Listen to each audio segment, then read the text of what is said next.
Assalamualaikum warahmatullahi wabarakatuh. Alhamdulillahirabbil alamin, nahmaduhu wa nasta'inuhu wa nastaghfiruh wa na'udzu billahi min syururi anfusina wa min sayyiati a'malina.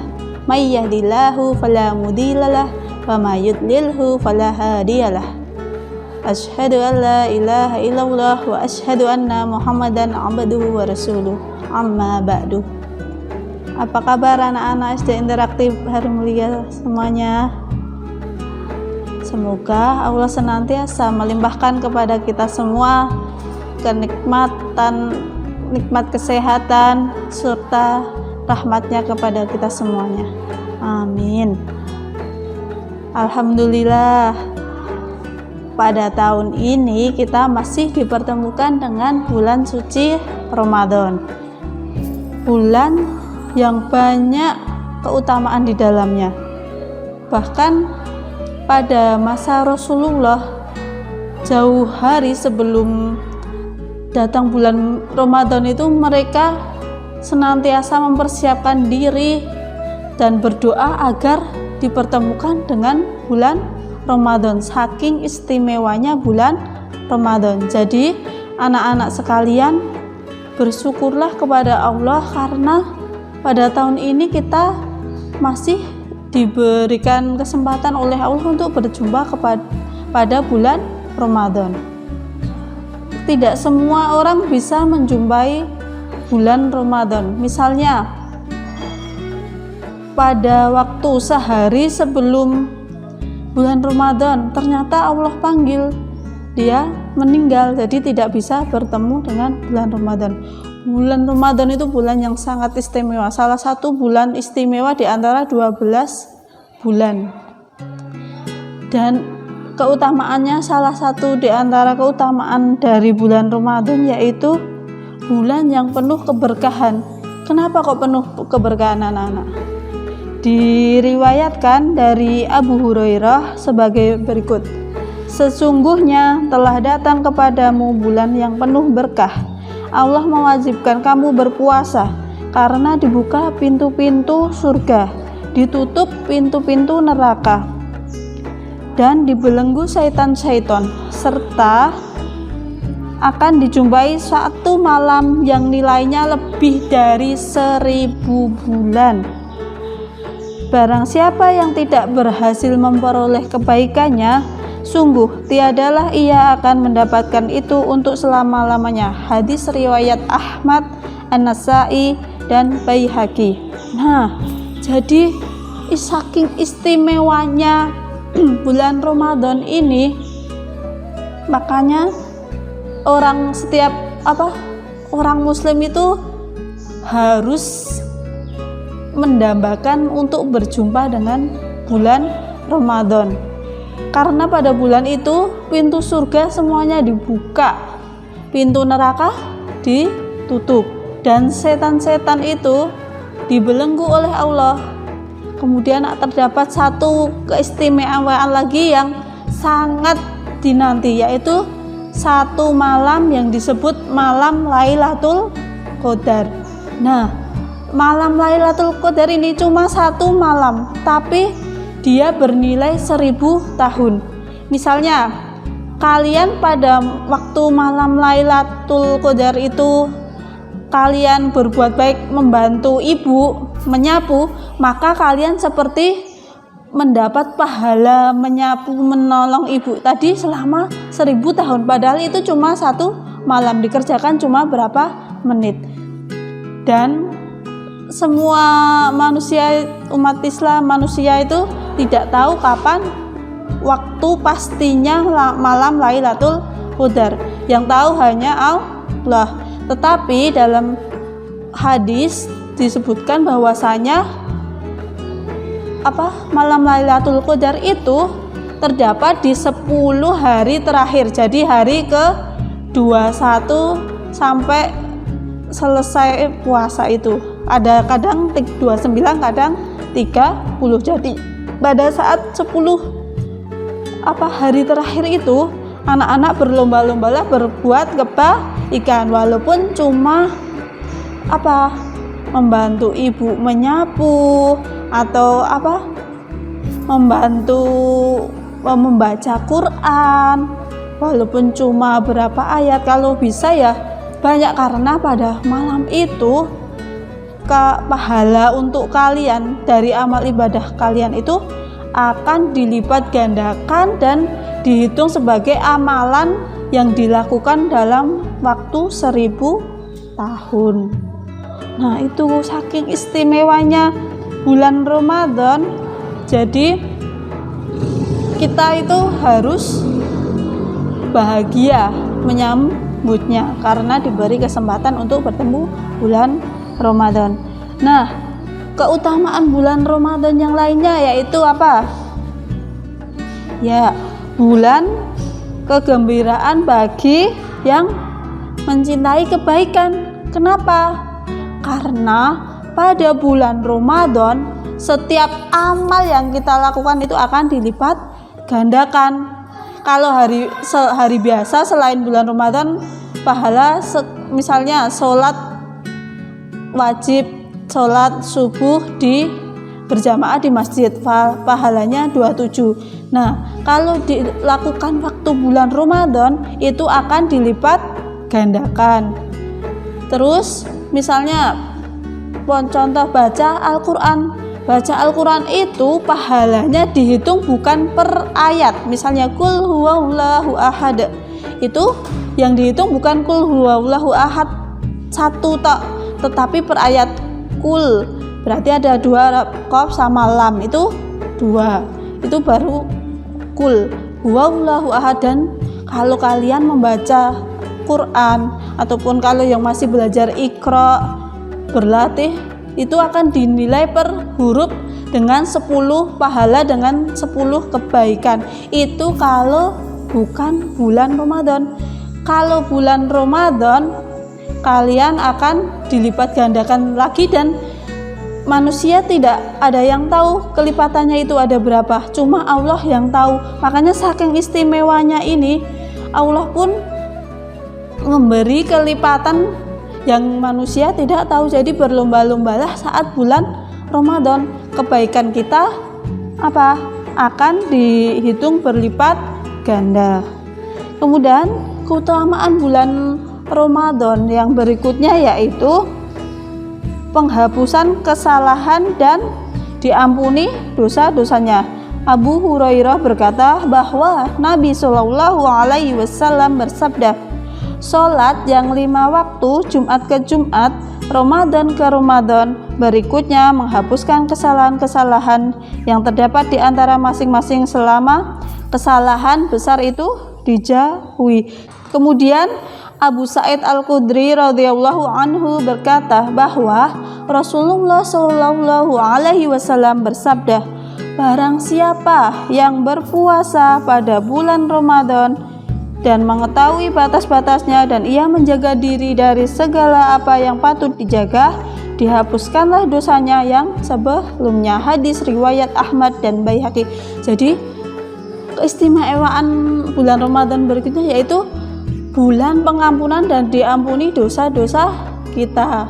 Jadi waktu bulan Ramadan perbanyaklah beristighfar dan bertaubat atas dosa-dosa yang kita lakukan, baik itu dosa yang disengaja ataupun dosa yang tidak disengaja, baik itu dosa kecil maupun dosa besar. Jadi perbanyaklah bertaubat, beristighfar saat bulan Ramadan. Semoga Allah mengampuni dosa-dosa kita agar nanti tidak memberatkan timbangan kita di akhirat, bisa mengurangi timbangan dosa-dosa kita di akhirat waktu dihitung.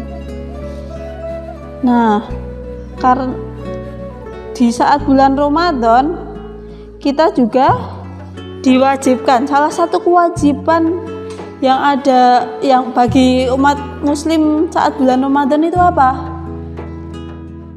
Berpuasa. Berpuasa itu termasuk rukun Islam yang keberapa, anak-anak? Kita hafalkan sama-sama ya, lagu rukun Islam. Sebutkan rukun Islam yang pertama. syahadat. Sebutkan rukun Islam yang kedua, sholat. Ketiga, berpuasa. Keempat, bayar zakat. Kelima, naik haji bagi yang mampu. Ya, sebagian sudah ada yang hafal ya, ada yang belum mungkin ya. Kita hafalkan sekali lagi ya. Lagu rukun Islam.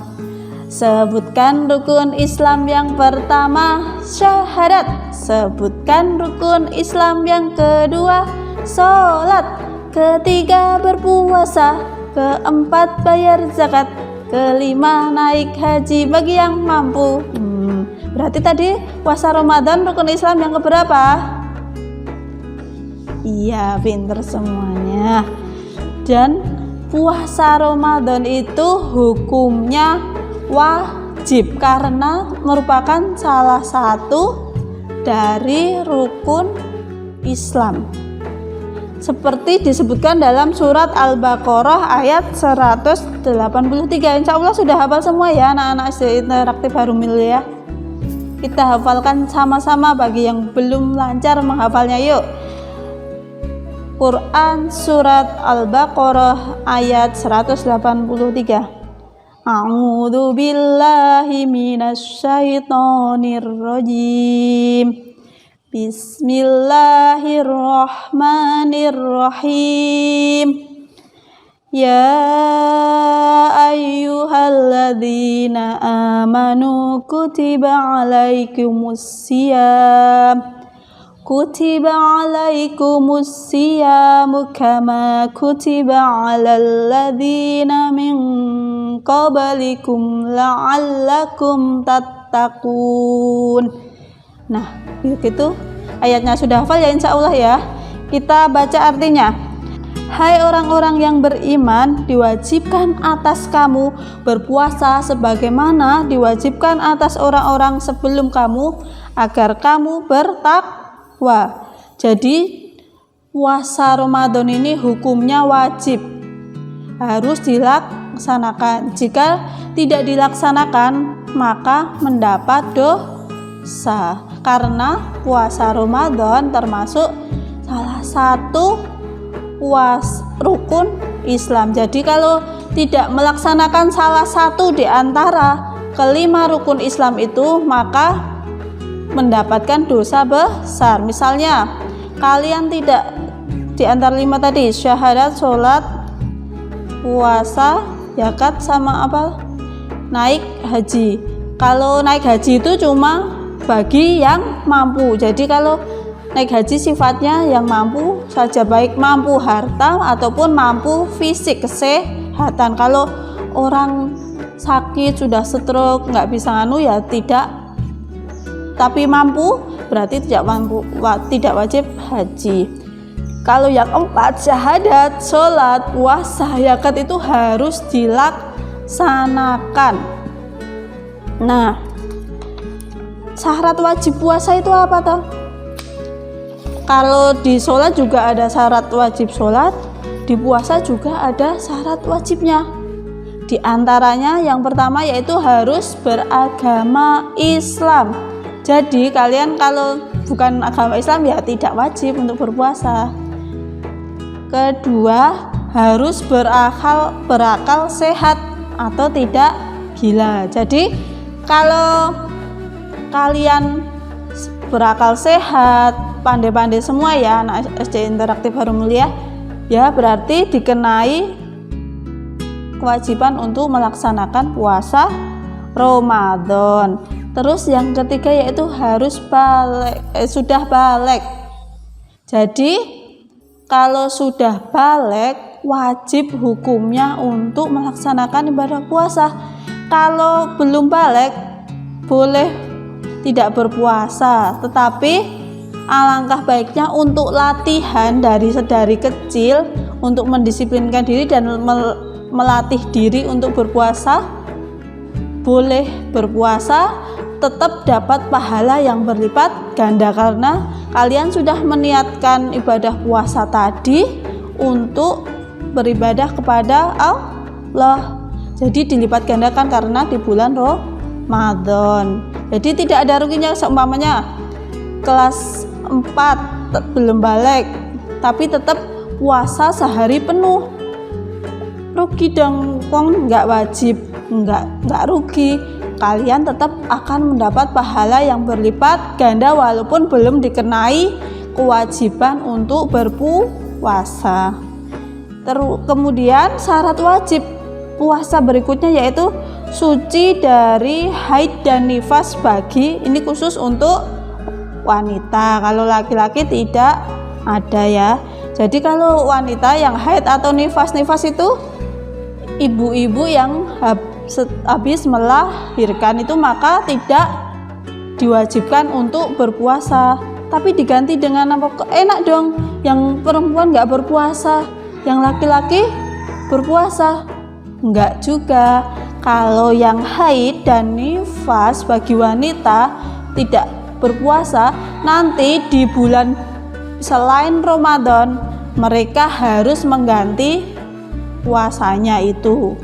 Kalau yang haid harus wajib mengganti di bulan selain bulan Ramadan sebanyak yang dia tidak berpuasa. Misalnya pada bulan Ramadan tidak berpuasa atau haid 5 hari, maka harus wajib diganti 5 hari di bulan selain bulan Ramadan. Kalau untuk yang nifas boleh menggantinya atau boleh membayar fidyah. Apa tuh itu membayar fidyah? Membayar fidyah itu memberi makan kepada orang yang membutuhkan. Jadi kalau yang nifas bisa diqodho dengan membayar berpuasa kembali atau bisa membayar fidyah, tinggal pilih. Kalau haid, khusus haid wajib menggantinya di bulan lain, tidak boleh diganti dengan membayar fidyah. Terus syarat wajib yang berikutnya yaitu bermukim atau tidak sedang bepergian jauh. Misalnya bepergian jauh itu apa namanya? Kalau dalam Islam itu namanya musafir. Contohnya kalau mau lebaran gini kan biasanya kalau tidak ada corona itu kan biasanya mudik dari Klaten ke Sumatera, butuh waktu yang sangat lama perjalanannya, dan perjalanan itu biasanya haus dan lapar. Kalau tidak mampu untuk berpuasa maka boleh tidak berpuasa, tetapi harus diganti di bulan lain selain bulan Ramadan. Kalau dia mampu dan mau, aku walaupun perjalanan aku tetap mau berpuasa sajalah, boleh nggak anak-anak? Boleh. Kalau kalian mampu walaupun perjalanan tetapi kalian mampu untuk tetap berpuasa, maka itu diperbolehkan dan tidak berarti tidak punya hutang puasa di hari berikutnya. Kemudian syarat wajib puasa yang berikutnya apa? Yaitu mampu, tidak dalam keadaan sakit. Jadi Allah itu tidak memberi kesulitan kepada kita. Misalnya hari ini kalian sakit, masuk angin, benar-benar lemes, badan panas, jadi itu boleh tidak berpuasa. Allah memberi keringanan, nggak memaksakan tetap puasa. Kalau harus walaupun sakit tetap puasa, enggak. Kalau kalian sakit maka boleh diperbolehkan untuk tidak berpuasa pada hari itu, tetapi harus mengganti di bulan lain selain bulan Ramadan. Kalau sakit yang untuk orang biasa. Kalau sakit yang sudah menaun untuk simbah-simbah itu yang tua banget, yang tiap tahunnya itu sudah sakit tua dan tidak mungkin bisa berpuasa, gimana dong? Mengganti puasanya kan ya tidak bisa lagi untuk membayar mengqodho puasa lagi. Gimana caranya? Dengan membayar fidyah seperti tadi ibu-ibu yang nifas, ibu hamil, ibu menyusui itu boleh membayar fidyah. Sama ini nih, orang yang sakit menaun dan tidak mungkin bisa mengqodho puasanya lagi karena sudah tua renta, sudah sakit, jadi dia tidak mampu untuk berpuasa di hari berikutnya selain bulan Ramadan, maka tidak perlu mengqadha puasanya, tetapi diganti dengan membayar fidyah. Kemudian syarat sahnya puasa. Apa tuh syarat sahnya puasa itu? Yang pertama, dalam keadaan suci dari haid dan nifas. Jadi itu bagi perempuan. Jadi puasa akan sah kalau wanita tidak dalam keadaan haid dan nifas. Yang kedua yaitu berniat. Jadi niat itu merupakan syarat sah puasa, karena puasa tanpa niat berarti tidak dihitung sebagai ibadah, sebagaimana sabda Rasulullah dalam sebuah hadis, innamal a'malu binniyat, sesungguhnya setiap amal itu tergantung pada niatnya. Dan niat puasa itu diucapkan di malam hari, tidak di pagi hari sesudah subuh. Dan niat itu tidak harus dilafalkan, boleh di dalam hati. Niat kalau besok saya akan berpuasa. Terus kemudian ada pembatal puasa. Apa saja toh yang membatalkan puasa kita itu, apa saja kira-kira? Jadi pembatal puasa itu diantaranya yaitu makan dan minum dengan sengaja. Jadi sengaja menelan ataupun cuma misalnya permen itu cuma dijilat dengan sengaja, maka itu sudah membatalkan puasa kita. Atau mungkin wudhu berkumur-kumur terus sambil ditelan airnya, walaupun air keran rasanya tidak seenak es teh ataupun es campur, tapi itu tetap membatalkan puasa kalau sengaja ditelan. Jadi makan dan minum dengan sengaja itu membatalkan puasa, dan itu merugi kita yang akan mendapat dosa. Yang kedua yaitu muntah dengan sengaja. Jadi dimuntah-muntahin, misalnya disengaja buat muntah, maka puasanya menjadi batal. Kalau muntah nggak disengaja tahu-tahu pengen muntah itu, maka kalau itu tidak membatalkan puasa. Kemudian selanjutnya yang membatalkan puasa yaitu datang haid dan nifas bagi wanita. Kemudian selanjutnya menjadi gila atau pingsan. Misalnya pada hari-hari sebelumnya sehat-sehat saja, kemudian tiba-tiba gila, maka sudah tidak membatalkan puasa. Atau mungkin tiba-tiba kok lemes terus pingsan, maka itu membatalkan puasa.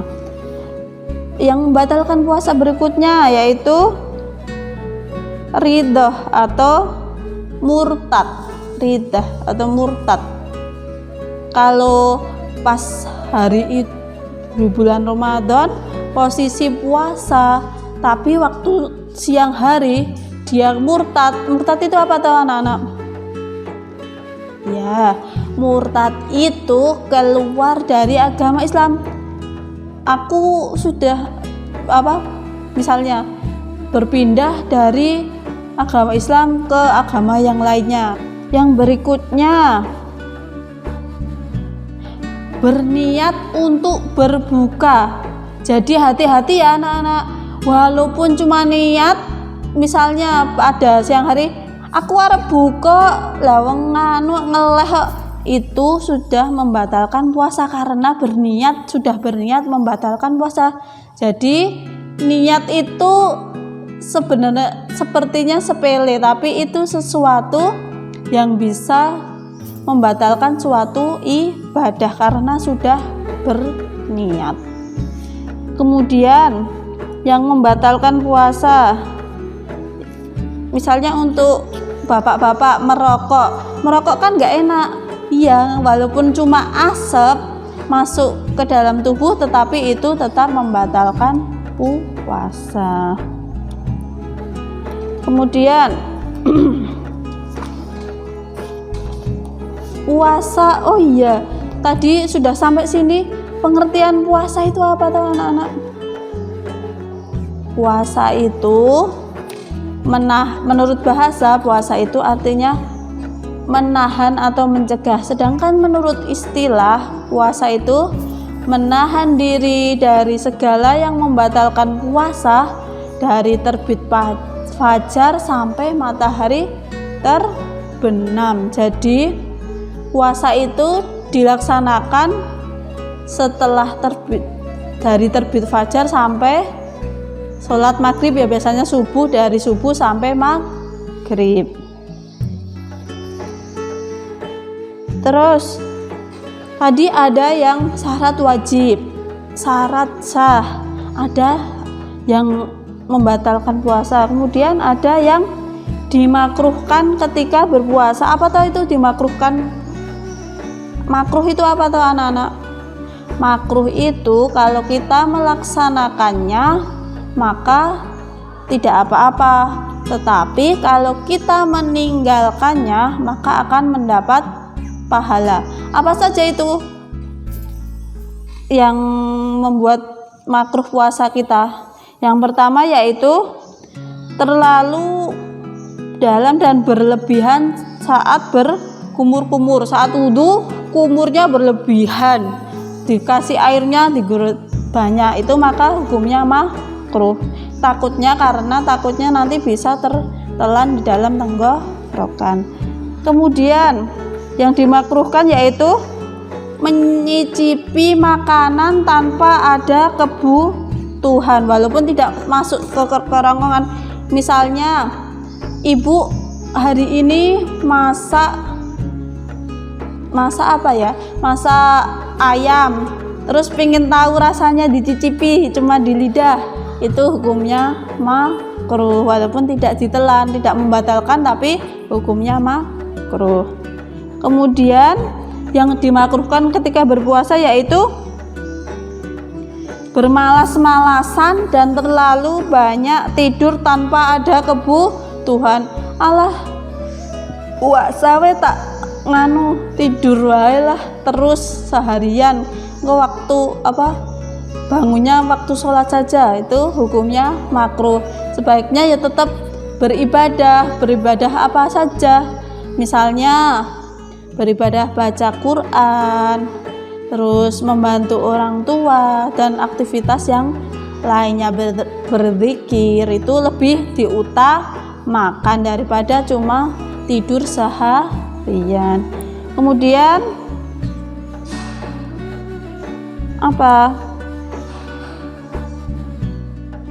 puasa wisol, yaitu menyambung puasa selama 2 hari tanpa diselingi makan atau minum sama sekali.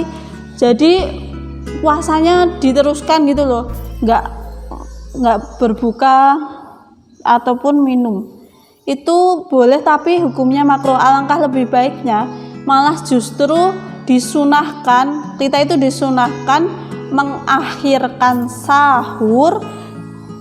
Jadi kalau sahur itu sampai akhir sebelum subuh, terus menyegerakan berbuka.